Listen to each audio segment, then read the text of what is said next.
Ce mardi 1er mars 2016, l'audience de confirmation des charges dans l'affaire Le procureur contre Ahmad Al-Faqi Al-Mahdi s'est déroulée devant la chambre préliminaire 1 de la Cour pénale internationale, composée de Madame la juge Joyce Alwatch, juge présidente, Monsieur le juge Kuno Tarfusser et Monsieur le juge Peter Kovacs. Le greffier d'audience a donné lecture des charges présentées par le procureur contre Ahmad Al-Faqi Al-Mahdi, conformément au règlement de preuve et de procédure.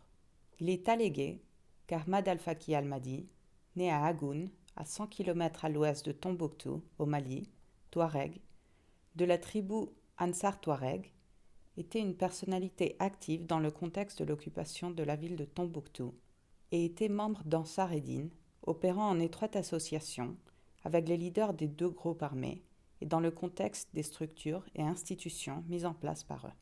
Il aurait été notamment, jusqu'en septembre 2012, à la tête de la Hezba, la Brigade des Mœurs, opérationnelle à partir de mai 2012 et également associé au travail du tribunal islamique de Tombouctou, et qu'il aurait participé à l'exécution de ces décisions.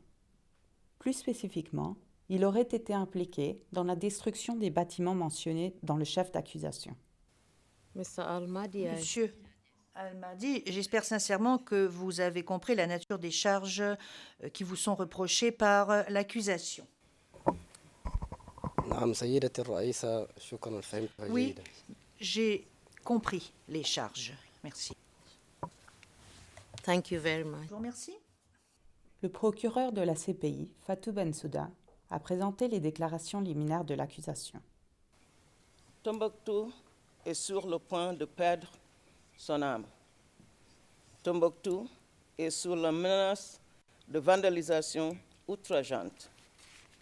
Tombouctou a sous la gorge le couteau tranchant d'un froid assassinat.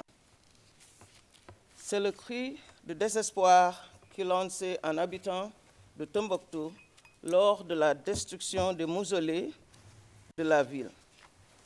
Même sentiment de désolation et d'impuissance chez un autre Tombouctain qui disait, je le cite, « Ils ont détruit tout ce qu'on a.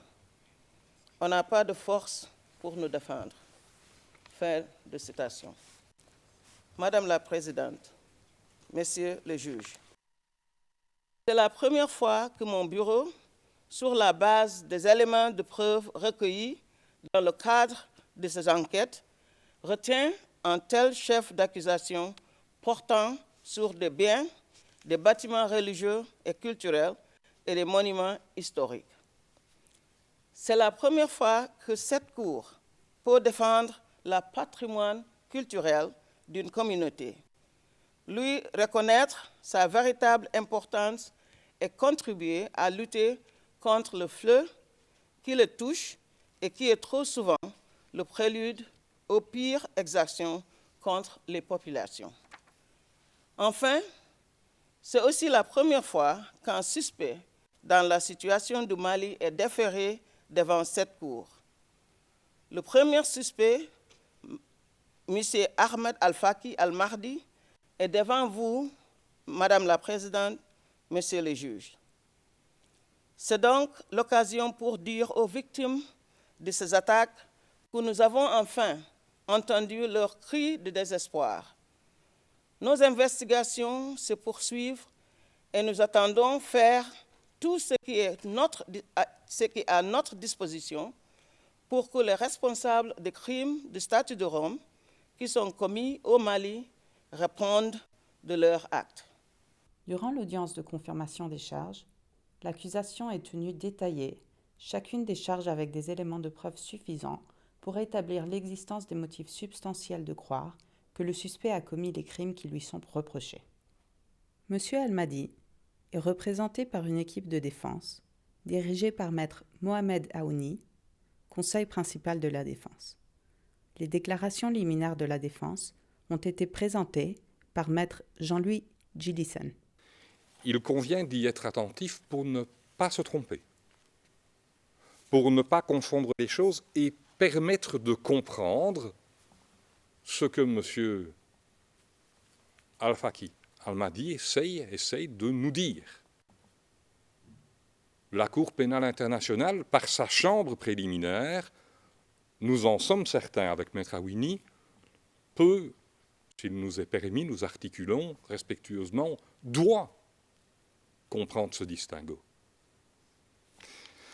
Parce qu'il ne s'agit pas d'attaquer des mosquées. À aucun moment, il ne s'est agi d'attaquer des mosquées ou des minarets.